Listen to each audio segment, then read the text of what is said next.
Ready for it. Thrilled for it. Presenting Franks with Turbo Booster Jet Engine. Let's turn our attention to the team that was at the top when the season paused. Gujarat Titans, 8 wins out of 11, a consistent force. The team that impressed, I remember, both of you the most when we were done with the auction, and they stayed true to that billing. Yeah, they've delivered their list on paper has translated to success on the field, and that doesn't always happen. Particularly when you look at the beginning of an IPL, there's so much talent, there's so much depth, and there's so much unknown. I mean, we all try to make our guesses that these people are going to make their way through the traffic and be a standout.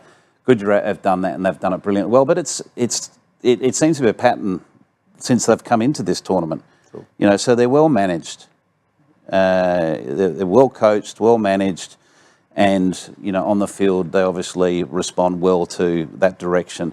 The one thing that stands out to me is stability. That's the one thing that I look at Gujarat and think it's a stable outfit. They just look organised. They look like everyone knows what they're there for, what my role is. There's no sort of chopping and changing, trying to find some sort of method. They've got a blueprint. They stick to the blueprint through thick and thin, and they back their people. That was the keynote on the sheet as well. Stability, a team that is showing that solidity can in its own way be sensational too. Yes, again, when you look at their 1, 2 and 3, they've been the best in the league, and secretly you were also hoping that one day, there will be a day where all three of them are not going to fire, which happened actually once, but they ended up winning that game as well. That was against Mumbai at the Wankhede Stadium with a lot of drama, of course. I think with regards to the batting, they've put all their eggs in one basket, just the top three. They've taken a chance, and it has worked out well. And that also speaks volumes about the fact that the stability that you talk about, the consistency and the continuity that, okay, this is the role. Forget about everything else, and that role also is now translated into their to individual bowlers. Prasidh Krishna, don't bowl with a new ball, because many franchises have tried doing that. You need not to put the ball up there, look for swing, because that's not your strength. You come in the slightly, after the 4th or the 5th over mark, and you hit the length. He's like almost like a mirror image of Josh Hazlewood. Almost similar kind of bowler, similar kind of returns this season. You've got Siraj, again, Ashish Nehra being there, I think, is a huge factor. He simplifies things for you, especially for the bowlers, that this is what you can do. Just stick to that. These are the things that you cannot do, so don't go there at all. It might be fancy, it might be in vogue that, okay, bowl slow ones, bowl that knuckle ball. You don't do it, so don't do it at all. So I think that has worked very well for GT. So much of what both of you said about GT revolves around good leadership. Yeah. What do you make of Shubman Gill, the captain? Had a tough first season in charge. Where did he improve this season? I like him as a cricketer, period. I really like.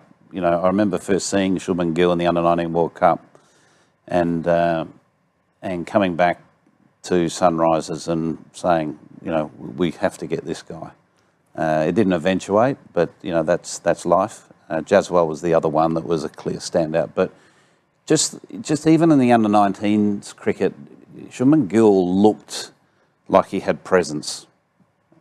He looked like he was totally in control with the bat in the hand, or if he was standing at slip, he looked like he knew and understood the game clearly. That was the real standout when he was very young. Now he's evolved and become a super player and a consistent player in IPL cricket, and his leadership is just flourishing. And I think the environment helps that as well, because he's got some really good people around him, both off the field and on the field. And they added to that this year with Buttler. Buttler, has got captaincy experience. You could argue whether he's been a successful one or not. That's not the point. But the point is Buttler is a seasoned player, been around a long time, and he would have learnt a lot about captaincy, whether you think he's a good or not so good captain, and he would have shared a lot of those learnings to a young Shubman Gill. Season of 500 plus runs, a strike rate above 150, and the captaincy. This is quite the landmark year for Gill. Oh, 100%. And let's also not forget that he's not able to find a place in the Indian T20 setup. And when you are the captaincy, first season was always going to be tough, is what I had felt, because Hardik Pandya had left a bit of a legacy. I mean, you lead 2 seasons, win once, and then you reach the final in the second season. Suddenly, there is a new captain in the third season where you can't even find a player who can replace Hardik Pandya. There is only one Hardik Pandya in the country. I mean, how do you find that kind of player who can bat at 4 and give you 4 overs? So they struggled. Shubman Gill must have also struggled a little bit with regards to how to work with Ashish Nehra. This was the first season. So it was like that for that 1 year. But obviously the guy has got the fire in his belly.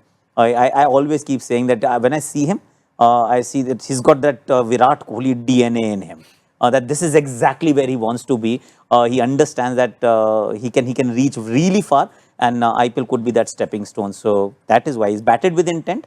He's led nicely, and he's been more animated, and I mean he's been quite in the face of the opposition, even the umpires sometimes, because he's coming out. I mean, I think the real raw Shubman Gill is now coming to the fore.